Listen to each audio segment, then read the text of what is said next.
son petit grain de sel pour parler de l'incroyable sortie de Lone Wolf and Cub, qui est donc une réédition phénoménale, puisque du coup c'est un très très bel objet et c'est un titre qui le mérite. Alors du coup... Est-ce que tu l'as du coup? Oui, Est-ce que tu l'as... je Voilà. l'ai. Et du coup, Thunder, je l'ai justement expliqué, Thunder va vous... Une sortie de poids, bien dit, Tanja. Thunder va vous parler pendant un petit moment de l'objet en soi, qui est un... Vraiment, je vous dis, l'objet est très important en soi, l'œuvre aussi, à l'intérieur aussi, mais l'objet mérite qu'on en parle pendant quelques Alors instants.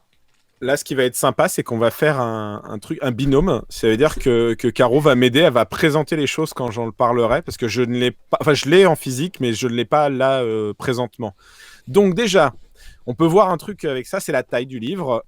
Par rapport aux autres éditions de Luxe Perfect, appelez ça comme vous voulez, de Panini, à savoir Banana Fish ou Eden, on est sur un truc qu'on avait dit avec les copains de Mangakas, 30 à 40% plus grand. Ça se voit hein, déjà. Il faut savoir que Panini, en fait, on va passer un tout petit moment sur la fab parce que Panini a beaucoup teasé sur les réseaux. Ils ont fait des threads explicatifs du travail que ça a été pour créer cette édition.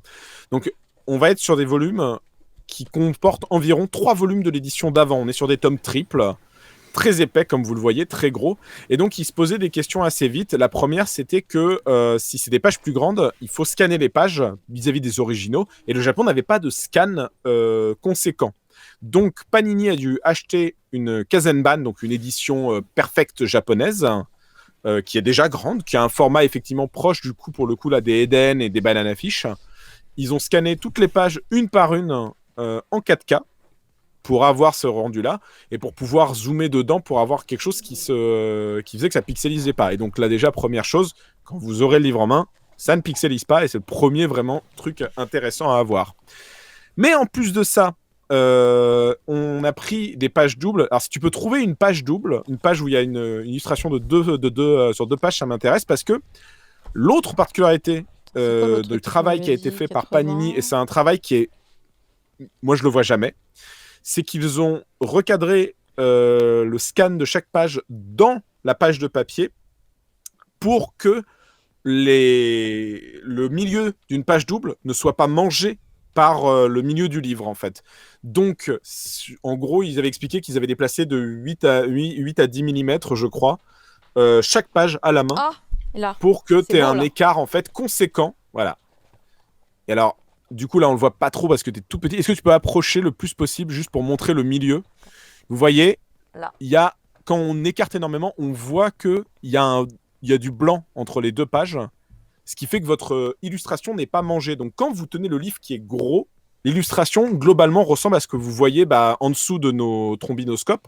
C'est-à-dire que vous avez une page unie et le dessin n'est pas mangé à aucun moment et vous ne perdez pas de la qualité du dessin qui est un des gros points de Lone Wolf and Cub.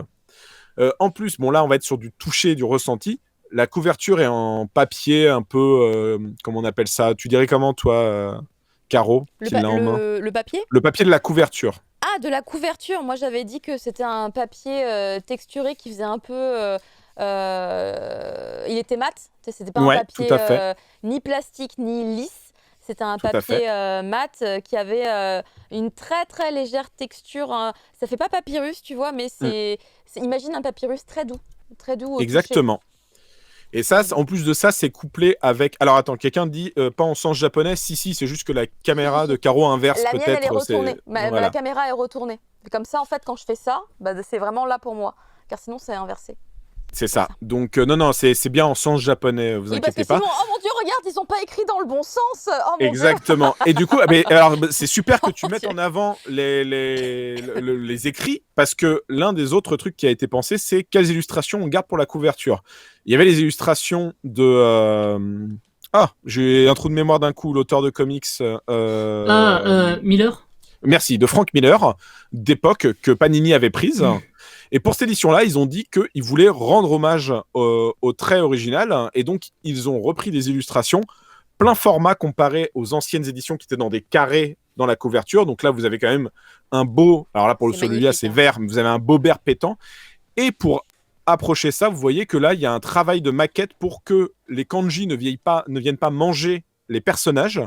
Ils sont entourés des différents kanji. Le Lone Wolf and Cub étant tout petit, pour justement mettre en avant, pareil, le kanji des mots qui forment le titre. Sur la tranche, on a la même chose, effectivement. Non, c'est le dos. Le voit. C'est le dos. C'est le dos, pardon, excuse-moi. Oh là là, j'oublie à chaque fois. Et derrière, il me semble qu'on a une jolie illustration. Tout à fait. Oui, j'y arrive. Mais attendez. Oh, on déguste là. Pendant ce on n'est pas sur du fast-food. Je fais du sport. Voilà. Et donc, ce papier, il est soft touch. Et souvent, ce genre de papier soft touch, si on a les mains un peu humides, si on transpire des mains, si on n'a pas les mains propres, le papier peut se salir. Donc, on va se dire, mais on enlève la jaquette. Donc, Caro, peux-tu enlever la jaquette? Est-ce que tu avais enlevé la jaquette, Caro? Oui, c'est bon, quand même. On l'avait enlevé vendredi et j'avais montré ça là. Et alors là, on tombe sur quelque chose. Déjà, ça vous montre comment le titre est fait. C'est-à-dire qu'on est sur une couverture rigide. On se rapproche des encyclopédies Larousse, m'avait dit quelqu'un. Vas-y, refrappe, excuse-moi, je me tais. Ah là là, c'est beau ça.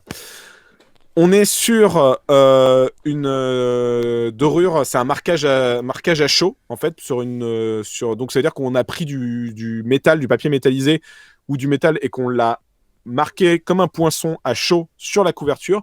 Donc là, c'est une dorure verte. Donc c'est pas une dorure, mais on s'est compris, c'est un brillant vert. Pour ce tome-là, je pense, parce que la couverture à l'extérieur est verte.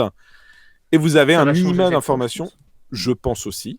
Et vous avez un minimum d'informations, mais vous voyez que la dorure est quand même plutôt qualitative parce que sur le dos, si tu remets le dos, on voit même un dessin qui est... Voilà, regardez-moi ça, avec les effets de reflets et de dorure. Non, c'est pas un gaufrage. On est vraiment sur du marquage à chaud. Cube 83 ou cuvette 83. Le gaufrage, à la limite, ça serait la texture de l'intérieur, peut-être aussi. L'intérieur voilà. Est comme ça. Et la couverture, elle est pliée. Elle a un effet un peu, justement, ancien, rétro. Ce n'est pas un problème, c'est pas un défaut de fabrication. C'est quelque chose qui a été voulu par Panini pour donner ce côté un peu comme si ça avait été assemblé à la main, quoi. Il y a quelque chose qui veut se jouer de ça. Et donc là, je pense que j'ai fait à peu près le tour. Je rajouterai qu'à l'intérieur, le papier a un grammage conséquent pour qu'on ne voit pas spécialement à travers. Ah. On est sur un très beau gramme. On peut voir un peu à travers. Oui, non, ça moi, arrive. j'avais fait le test de l'impossible, car j'ai mis le papier en face de la lumière de mon ring. Ouais. J'ai fait, face à mon ring, on voit à travers. Bah oui, forcément, mais face au ring. C'est extrême, voilà, c'est très très extrême. Par contre, j'adore le toucher du papier. J'adore le toucher. Je sais qu'il y a une couleur matcha, effectivement. Tanja le dit, c'est un dos carré cousu. Donc, c'est-à-dire que les pages, il y a un point de colle pour stabiliser. Vous pouvez le voir si vous regarderez les tranches, vous verrez qu'il y a du point de colle. Mais à l'intérieur, c'est cousu. Les feuillets ont été cousus. Donc, on est sur quelque chose de solide qui ne va pas se casser normalement avec le temps. Et en plus de ça, pour continuer ce travail aussi sur le graphisme et le lettrage, les onomatopées n'ont pas été touchées. Oui. Et la traduction des onomatopées se fait en tout petit. Là, on peut le voir un peu dans les cases que Caro a mis en exemple. Dans l'interlignage des cases. Donc, vous pouvez voir les bim, bam, boum, poc, aïe, sans que ça vienne casser l'énergie du trait des onomatopées. Parce que là, je pense que déjà, vous pouvez le voir avec les premières planches qu'on a mis. Il n'y a aucune trame qui ne soit pas faite à la main. Tout le travail de Lone Wolf and Cub est fait main. Il n'y a aucun travail de trame posé artificiellement, posé de façon manufacture avec une trame qu'on aurait achetée parce que c'est un très vieux titre et qu'il n'y avait pas ce genre de truc à l'époque. Donc voilà. Effectivement, Zoyun 87, rien que là, le prix des 32 €, il y est. On est vraiment sur un très bel objet. Moi, j'avais dit au micro de MangaCast, clairement, je pense que je suis sur le plus beau manga que j'ai vu en termes de fabrication et d'édition. Même plus beau que Noévé, que les Delcourt Tonkam, sur ce chose, parce que, au demeurant que l'objet est beau, qu'il est grand, qu'il impose, il est logique par rapport au titre. C'est ce que je disais en rigolant. Tu aurais fait ce genre de fabrication sur quelque chose comme Rising Shield ou My Ball ou même Naruto. Ça n'a pas vraiment le même sens, en fait. Là, ça a le sens parce que c'est Lone Wolf and Cub et que c'est une œuvre importante. Et là, on va en parler. Et là, je pense qu'Isekai en a lu un peu et va me rejoindre. Moi, j'ai tout lu. T'as tout lu? T'as l'édition d'origine, c'est ça? Je l'ai lu en médiathèque, ouais. Il y a très longtemps. Donc, on va pouvoir en parler à deux pour le coup. Mais oui, bien sûr, avec plaisir. Le titre, voilà. Donc, je pense que là, j'ai fait le tour globalement de ce que l'objet avait à proposer. J'espère qu'on a assez bien décrit ce qui pouvait donner l'attrait pour l'objet en soi. Et il est gros, quoi, hein. Clairement, dans la bibliothèque, il faut mettre un peu de place. Et il y en aura 12. Voilà, c'était la dernière info à savoir. Il y en aura 12 comme ça. Mais clairement, Panini a fait quelque chose de vraiment incroyable. Et il a sorti le grand jeu, clairement. Et ça se voit et c'est beau. Ah oui, voilà, là, rien que ça, c'est incroyablement beau. Hâte de voir les coup, prochains qui auront peut-être des couleurs dominantes, chacune différente. Ouais, c'est ce qu'on supposait. Beatless dit à la limite, ça rappelle un peu ce que Mangetsu a fait avec Tomie notamment. Non, pas du tout. Vraiment, moi je trouve pas. Je trouve que ni Mangetsu, ni Noeve, ni Delcourt Tonkam, personne n'arrive à ce niveau de penser. Rien que le fait d'avoir pensé, je vous disais, l'interlignage, le millimétrage des pages pour ne pas couper le dessin, j'ai jamais vu d'autres éditeurs qui ont pensé à ça en fait. Moi, j'ai pas souvenir en tout cas de mémoire que dans un manga, quelqu'un ait pensé à ça de cette manière-là et comme ça en fait. Donc, ça pourrait créer un précédent. Hein. Ça pourrait créer un précédent et c'est très bien pensé en tout cas. Et c'est vraiment, ce que je dis là, c'est pas juste des interprétations, c'est que c'est vraiment, ils l'ont expliqué aussi sur Twitter plusieurs fois en fait. Ils ont fait un thread. C'est un fruit de réflexion qui a pris plusieurs mois de travail et de réflexion et de comment est-ce qu'on peut faire quelque chose qui rend hommage à Lone Wolf and Cub. Et c'est traduit par 2 personnes en plus. Oui. Exactement, parce qu'il y a la traduction d'origine et il y a une retraduction un peu derrière et il y a un lexique à la fin. Ils ont gardé beaucoup de termes japonais. Ah oui, et donc vous avez un lexique à la fin de termes. Un glossaire même, ils appellent ça un glossaire. Je le montre. Les Gotanabe chez Kiyun, effectivement, peut-être que les Gotanabe chez Kiyun ont la même réflexion de comment est-ce qu'on adapte l'œuvre par rapport, enfin le fond et la forme, comment on leur fait se répondre. Mais même là, on n'est pas sur ce niveau de qualité. Les Gotanabe de Kiyun sont très beaux, mais là, on est vraiment... Enfin, c'est limite plus du manga, en fait. On est vraiment sur un truc encyclopédique, on est sur un livre, quoi. C'est du livre d'art. C'est quelque chose qui rend vraiment hommage au concept même de bande dessinée, quoi. Et on voit rarement ça, et même dans le comics, on en voit peu des comme ça. Plutôt dans la BD franco-belge, à la limite, on pourrait trouver certains beaux volumes de belles séries comme ça, mais... L'Incal, peut-être. Ah, mais il y a une préface de Xavier Gilbert. Aussi. Exactement.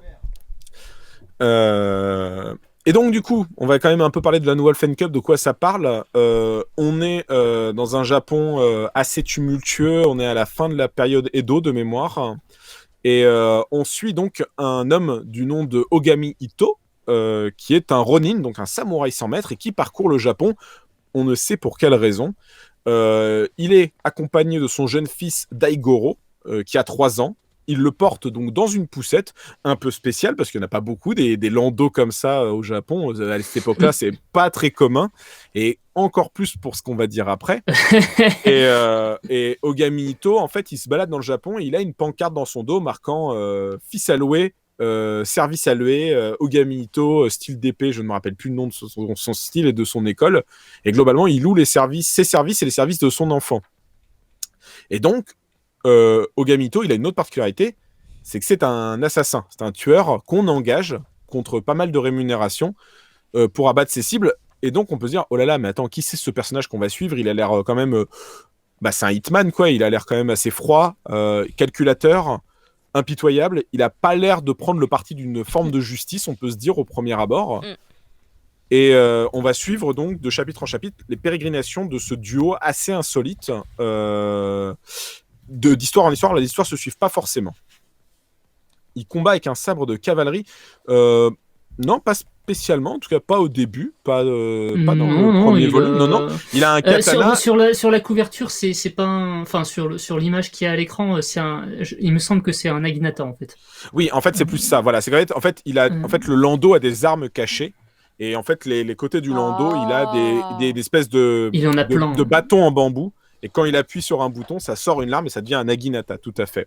C'est ce qu'on voit d'ailleurs là sur la page, la double page, où il arrive les gars arrivent pour le tuer avec son naginata et il les tranche d'un coup. Et du coup, voilà. Donc ça, c'est le pitch. Je vais pas en raconter plus parce que bon, le fond de l'histoire est très connu, mais pour ceux qui ne connaîtraient pas la Lone Wolf and Cub, je vais pas spoiler ce truc-là, quoi, parce que il y a une raison aux pérégrinations de Daigoro et Ogami Ito, mais c'est toujours mieux de garder la surprise pour quand il y aura la révélation. Ce qu'on peut dire, c'est que le duo va marcher sur un concept que lui est plutôt sombre, plutôt froid, plutôt violent. Il essaie d'éduquer son fils dans un monde de plus en plus dur, tout en essayant de rester humain. pour son fils. Et son fils, lui, c'est un bébé, mais on sent quand même poindre des incointances avec la violence et le sang, en fait. Il a l'air quand même toujours très content de voir son père dégainer le sabre. Et la question qui peut se poser, c'est est-ce que Ito Ogami peut être sauvé de son destin sanglant par l'humanité de l'enfant, ou est-ce que l'enfant va suivre les traces du père? Voilà. Et donc là, je me suis permis des sélections de cases pour montrer. Alors là, vous voyez une case où des artilleurs veulent fusiller Ito, et il se cache derrière le landau parce que le fond est recouvert de métal pour parer les balles. Et après, il attaque avec ses naginata. N'oubliez pas de parler des films Baby Cart. Alors oui, il y a les films Baby Cart, mais on parle du manga. Mais oui, le Lone Wolf and Cub est tellement connu au Japon. Ah, t'as mis les petits mochi pour cacher les tétons d'homme. Bah, j'avais un doute. Je préfère prendre des... On sait jamais, hein, franchement. T'as raison. Et bah, du coup, vu qu'on parlait des films, là, j'ai remis une séquence en fait des films. Qui est très connu, enfin du coup qui est une séquence du manga mais qui dans les films est très connu. C'est Ito Ogami et son enfant arrivent dans un village tenu par des brigands qui tiennent tout le monde en otage. Il pourrait les tuer mais il comprend qu'ils sont beaucoup et il préfère un peu comprendre mieux la situation et surtout il a toujours Daigoro à protéger, même s'il est encore une fois il est très très fort et personne ne sait vraiment qui est ce Ogami Ito. Et dans le village, il y a des gens, on voit que c'est vraiment des gens horribles, ils passent leur temps à tuer tous ceux que ça fait chier, ils violent les femmes, c'est quelque chose assez froid et assez sombre. Et cruel. Et à un moment, et cruel. Et en fait, il y a cette dame qui est une prostituée qui les nargue un peu. Ouais, en fait, un des mecs, celui qui est tout en haut avec son espèce de petit couteau, là, il vient chercher Ogami Ito et il vient le tabasser et lui ne réagit pas, donc ça l'énerve encore plus. Il dit putain, mais il en a rien à foutre de moi. Et donc la dame, la prostituée, lui, mais en fait... il n'est pas fou, on sait que si on se mesure à vous, on meurt. Et il est un samouraï, il est trop fier pour montrer qu'il a mal face à vous. Et il dit d'accord, mais du coup, donc toi, je vais te tuer. Ou alors, tu couches avec lui. Tiens, j'ai envie de te voir te le taper, vu que c'est ton métier, et je te paye, tout ça. Et elle dit non, je refuse, je vais pas salir cet homme. Et il dit, bah, je vais te tuer. Et Ito, il ne dit rien, enfin, il dit un mot. Il se lève, il se déshabille, et en gros, il comprend qu'il accepte complètement cette relation qui, du coup, est une espèce de double viol, parce qu'ils veulent pas spécialement coucher ensemble de base et qu'on les force un peu, sinon c'est ça où on la tue. Et là, c'est intéressant en plus parce que c'est une scène qui est montrée de façon plutôt belle, moi je trouve. Il y a vraiment un marquage sur les ombres. Là, on voit enfin, c'est des pages en noir et blanc, mais c'était coloré sûrement à l'époque de Ito sur son torse et sur son corps qui sont vraiment très très belles. Et dans le film, c'est montré de manière beaucoup plus glauque, où on te montre qu'elle a vraiment pas envie, qu'on veut la forcer ou quoi, et que lui le fait parce qu'on le force aussi, et il y a quelque chose où il reste très stoïque, quoi. Et là, c'est différent parce que il le montre de manière plus jolie, en mode comme s'il y avait un lien qui se crée automatiquement entre eux face à l'adversité de ces brutes, quoi. Et sur la page tout à droite, j'ai mis une page en fait qui est un chapitre un peu particulier du premier volume où Daigoro se retrouve tout seul sans son papa parce que Ogami Ito a une espèce de fièvre et Daigoro s'est fait capturer par des bandits. Et c'est bien flippant ce passage. et du coup, si tu passes aux pages d'après, si tu as gardé l'ordre des pages, et surtout, Daigoro, j'ai gardé le visage de Daigoro. Voilà. Regarde. Et en fait, Daigoro, en fait, il voit les méchants comme des démons. Et donc, ni une ni deux, il essaye de faire comme son papa et de s'enfuir à toute vitesse quand l'occasion peut se porter. Et il y a une scène que je n'ai pas mis dans le même laps de temps quand son père est souffrant et fiévreux. Il fait un rêve où il se bat contre des hommes taureaux, en fait, des démons taureaux. Donc, même dans l'esprit, le corps et le fils sont liés, quoi. Je sais pas ce qu'on peut rajouter de plus, Isekai, sans trop spoiler. Je réfléchis. Alors, moi, honnêtement, sans spoiler. Sur le personnage de Daigoro, en fait, je le voyais plus comme un gamin qui en a beaucoup trop vu, surtout, plutôt que sur quelqu'un qui se rangerait dans la violence du père. Après, sur le thème du démon taureau, je me demande si c'est pas lié à l'histoire même du Mei Fumado, en fait, et à leur représentant dans la mythologie. Des enfers, ouais, bien sûr. Ouais. Il y a de ça clairement, même il y a une séquence dans un temple bouddhiste où il y a une question, il y a le questionnement en gros tu découpes tout, mais pourrais-tu même découper Bouddha et effectivement je vois ce que tu veux dire sur Daigoro, surtout que c'est un peu un personnage un peu comique parce qu'il fait beaucoup de gags, il est mignon, il est la caution en fait qui fait que Ito Ogami passe pas pour un Le manga, le manga ne fait pas trop froid grâce à Daigoro quand même. C'est ça. Permet quand même de ramener de la chaleur. Daigoro amène de la chaleur, mais plus on avance dans le titre, plus vous verrez ceux qui le liront que c'est beaucoup plus noir que ça en a l'air en fait déjà au départ. Est-ce qu'il y a un effet un peu Dexter, hein, tu sais, justement comme tu disais, il en a trop vu étant enfant et c'est pas réparable trop. Moi je pense en fait le truc c'est que la question de la violence et de ce qui va poursuivre le chemin de la violence, elle est intrinsèque à qui est Itogami en fait, mais ça je peux pas le révéler. C'est un spoiler en fait. Okay. Mais en fait quand tu comprends qui il est, automatiquement vient la question de la passation de la violence et du sang en fait chez son enfant.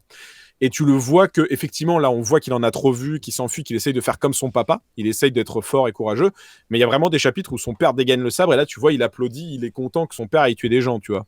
Donc il y a ce truc là, c'est pas qu'un gamin traumatisé, tu vois, parce que son père s'occupe bien de lui, c'est pas un mauvais père, c'est juste qu'on est dans une époque dure. Et pour le coup le Daigoro a vu des choses terribles. Exactement. Voilà. Mais ça fait sens effectivement dans l'époque. Et tu sais que ça l'a marqué et ça se voit sur son visage en fait. Régulièrement dans le titre, t'as les passants qui le voient et puis ils disent mais quel est ce gamin au regard aussi, comment on peut avoir un regard aussi dur alors que t'as 3 ans quoi, c'est pas possible. Vrai. Il gère bien pour 3 ans. Mais c'est parce qu'il a tout vu en fait, il a fait la guerre quoi, quasiment. Hein. Enfin, c'est chaud. Daigoro, et là tu le vois, en fait ce qui est intéressant c'est que Daigoro, en fait j'ai mis ce visage aussi parce que c'est la première fois que Daigoro a ce regard en fait dans la série. Il avait jamais eu un regard aussi sérieux et il prend le regard du père en fait. C'est ça.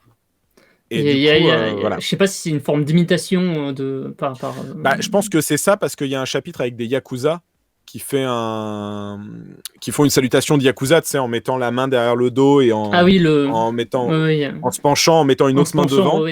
Et il les imite en fait. Oui, je m'en souviens. Ouais. Elle est pas mal. De toute façon, la série, pour le coup, met beaucoup de temps à avancer parce que le No Fake Up, il y a peut-être ça aussi qui fait que ça s'est moins bien vendu à l'époque, c'est que c'est extrêmement répétitif. C'est beaucoup comme c'est un assassin en fait, on a une histoire, une cible à abattre et on passe au suivant. Alors de ce côté-là, il y a un peu un effet Golgo 13 et en même temps, tu as un fil rouge qui est derrière, mais qui avance très lentement. Et du coup, il y a peut-être une forme de lassitude au niveau du lectorat qui ne sera pas cette fois-là parce que effectivement, la série a obtenu un statut qui n'a plus rien à voir avec ce que c'était à l'époque. Par le bouche à oreille et par plein de choses. J'espère que ça va. Je pense que ça va bien se vendre parce que c'est un bel objet, qu'il y a plein de gens qui vont vouloir l'avoir comme on voulait avoir du Jiro Taniguchi à une époque. Tu vois, maintenant c'est le manga d'adulte. Tu vois, c'est un manga de daron. Mais même si vous connaissez pas, que c'est pas votre style, vous dites c'est un peu vieux ou quoi. En vrai, donnez-lui sa chance parce que c'est des super scénarios, même si l'histoire se répète tout le temps. Mais c'est super original en fait, chaque fois les histoires d'assassinat et tout, il y a des histoires qui bougent souvent, même le fait que la poussette soit bardée d'armes et de gadgets en tout genre, ça donne une certaine modernité au truc. Ça donne un côté un peu SF, fantastique, un truc anachronique qui marche très bien. Il y a un côté un peu fantastique effectivement, parce que les Neginata c'est juste les bords du landau, mais t'as plein d'armes en fait planquées, on vous dira pas tout, hein, mais vraiment c'est une armerie le truc. James Bond à côté peut aller se rhabiller. Mais vraiment, je sais pas si c'est inspiré de ça, mais il y a moyen en vrai. Non, pas du tout. Ça pourrait, ça serait rigolo. Non, parce que ça date d'après. James Bond date d'avant. Est-ce qu'on pourrait dire, par exemple, s'il y a des gens qui ont déjà lu. Non, mais je veux dire, Lone of Fake pourrait être inspiré de James Bond. Ah, peut-être, oui, d'accord, dans ce sens-là. Pardon. Excuse-moi, Caro. S'il y a des gens qui ont déjà lu Shido, par exemple, ça leur convient totalement. Oui, parce que c'est aussi c'est pas du tout la même ambiance, hein. Mais après on est sur effectivement l'idée de on est sur l'idée de on est sur une idée de samouraï sombre. On est sur une idée samouraï un peu sombre, époque sombre. Surtout que Daigoro peut se rapprocher à la limite du duo de frangins de Sido avec l'idée d'avoir des enfants qui en ont beaucoup trop vu et qui se retrouvent mêlés à une violence. Trop vécu de trucs. Mais encore une fois, attention, je mets quand même un bémol parce qu'il en a beaucoup trop vu, mais il n'est pas traumatisé. Il n'est pas traumatisé, mais les gamins de Sido, c'est pareil, hein, c'est ça, ils en ont trop vu aussi, mais justement. Les gamins de Sido, ils sont vite traumatisés et ils se plongent dedans, mais au début, tu vois qu'ils sont. Enfin, dans le tome 1 de Sido, il est en fait, ce que je me dis, c'est que Daigoro, surtout. Il est trop jeune en fait pour être traumatisé parce qu'il comprend pas spécialement cette violence. Tu le vois, la page montre qu'il fantasme les méchants comme des démons pour pouvoir les attaquer, tu vois. C'est pas emo dark hein, pour le coup, Tanja. Non. C'est pas Non. emo, mais En revanche, on est sur c'est très vraiment très bien un- écrit pour le coup. On est sur un mastodonte du manga et juste pas parce que le livre est gros, parce que c'est Mm. une grosse série. C'est toujours compliqué d'essayer de vendre des séries un peu cultes qui datent parce que les gens ont des standards de manga différents et que c'est compliqué de vendre ce genre de série comme quand on vend du Tezuka. Mais là, en fait, vous avez un pilier de la culture populaire mondiale. Les premiers films des Baby Cars sont sortis aux États-Unis sous le nom de Baby Shogun Cars. Assassin. Non, Shogun Assassin. Ouais. Shogun Assassin. Les 2 premiers films sont sortis aux États-Unis sous le nom de Shogun Assassin et c'est Mm. les films de chevet de Tarantino, par exemple, qui fait plusieurs fois référence. Récemment, Mandalorian y a fait de nouveaux références aussi. Tout à fait. Bah oui. Bah, bien sûr, non mais et c'était déjà le cas de séries comme Samurai Jack. C'est le cas de Baby Cart. Ça a vraiment marqué une culture populaire parce que c'est des concepts simples, forts. C'est une mise en scène simple et forte. Il y a un trait graphique. Vous verrez. Et, j'espère que les dessin de livres vont être Kojima plastifiés, mais j'espère que vous pourrez avoir des versions trouvables pour les feuilleter un peu en librairie ou quoi, parce que ça vaut vraiment le coup d'être feuilleté et de rentrer dans les histoires, quoi. Ouais, pour le coup, c'est vraiment. Enfin, même si ça ne se suit pas au début, vraiment, il y a un fil rouge qui Il y a un fil rouge, permet, voilà. Et il y a le c'est secret, pas et il y a le entièrement- secret il y a de le secret, qui voilà. est Ogami Ito. Voilà, qui est-ce, pourquoi il est là, pourquoi c'est un assassin aussi, hein. Enfin, on Ouais. sait pas au début, hein. Voilà, il y a toute une histoire. Et la force du titre, c'est pas tant. Alors, il y a l'inventivité des histoires qui fait qu'on ne se lasse pas, même si c'est répétitif. Mais tu as aussi l'écriture des personnages qui est extrêmement bien ficelée. Alors, il y a aussi toute une histoire. Pour ceux qui aiment le Jidaimono ou le Jidaigeki, il y a ça aussi, hein. D'accord, le chat. Ah, d'accord. Ah, on est sur des agressions. Il y a D'accord. aussi Un ouvrage tout de référence sur voilà, Jidaimono, non, mais voilà, et sur le Jidaimono et Jidaigeki, oui, on a effectivement tout un univers qu'on retrouve et qu'on reconnaît et qui est bardé de scènes et de la vie quotidienne qui sont super intéressantes. C'est tout un pan de l'histoire du Japon qu'on n'a pas forcément l'habitude de voir autant en profondeur dans les titres. Ça peut plaire de ce côté-là aussi. C'est ça qui est intéressant. Vraiment, moi je le recommande, non pas parce que c'est un manga vintage ou rétro, non pas parce que c'est une œuvre culte et qu'il faut la posséder, mais parce que si vous vous intéressez à la culture pop en général, c'est une pierre fondatrice au même niveau qu'un Star Wars en fait. C'est juste que c'est moins populaire mondialement auprès du grand public, mais en termes de ce que ça a forgé dans l'imaginaire collectif, c'est vraiment un masterpiece de la même manière que King Kong, Star Wars, vraiment, ou E.T. quoi. C'est vraiment des choses qui sont marqueurs d'une époque, d'une génération et qui ont fructifié pour les futures générations. Et pour le coup, si au début ça semble pas ficelé comme quoi que ce soit, ça prend vraiment plus d'importance par la suite. L'intrigue révèle sa force à partir peut-être le dernier tiers de la série qui est absolument magistral et avec un final qui tu finis KO en fait. Bah ouais. Sachant qu'il y a une suite quand même qui existe de cette série, mais qu'on l'a jamais eu en France. Et on n'en parlera pas. Je vois pas l'intérêt. On n'en parlera pas de la suite, hein, parce que du coup, désolé, Caro. Voilà, c'est la suite. Voilà. Ça fait 3 fois que j'essaie de reprendre la parole et à chaque fois vous relancez mutuellement. C'est Excuse-moi. C'est impressionnant. Et les gens le remarquent en plus parce qu'ils me voient. Bien sûr, ils l'ont eu. Ils me voient arriver sur mon micro et à chaque fois ça marche pas. Du coup, je me suis permise de vous interrompre là-dessus puisqu'en fait, t'as raison. on a bien compris que, pour toutes les raisons que vous avez données et parfois même répétées un peu, que c'était un très bon titre. Et moi, je rajouterais juste que c'est vraiment un chef-d'œuvre au Japon, tout simplement, que personne ne connaît pas. Donc c'est l'inverse. Tout le monde connaît Lone Wolf and Cub. Donc c'est vraiment un pionnier de la littérature, en tout cas là-bas. Et du coup, c'est toujours bon à connaître puisqu'on n'a pas les romans chez nous de toute manière. Et cette adaptation, du coup, est vraiment très, très, très belle. Elle est prestigieuse, comme c'est indiqué dans son édition. Et on va enchaîner sur quelque chose de radicalement différent. Voilà. On va partir sur de la perversion, parce que ça, c'est mon rayon. Et ça rime, hein, c'est bah beau. Voilà, Jinrei disait il y a trop de culture, bah voilà, t'as ça, et après t'inquiète.